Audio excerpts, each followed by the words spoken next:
Приветствую, меня зовут Александр Бушуев, я печной мастер. Сегодня у нас 22 марта, мы закончили очередной камин. Камин мы клали под расшивку, использовали кирпич Кемма. Каждый кирпичик мы обрабатывали, точили, снимали клинышек. Это очень трудозатратная такая процедура. Соответственно, за нее заказчик должен дополнительно оплачивать. То есть камин выполнен по желанию заказчика открытый, но мы предусмотрели конструкцию возможность в дальнейшем установить дверку и использовать его как закрытый камин.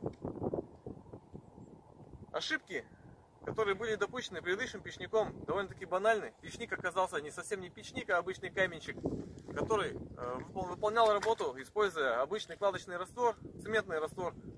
Использовал железо, которое при нагревании внутри кладки, соответственно, расширялось и весь камин вело. Также у него был использован самодельный шибер, который непонятно каким образом должен был открываться и закрываться. То есть заказчик, когда топил камин, не понимал, в каком положении находится сам шибер, то ли он закрыт, то ли он открыт.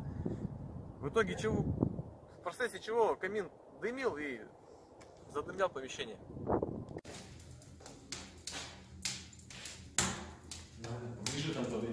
Сейчас, подойдем, не переживай.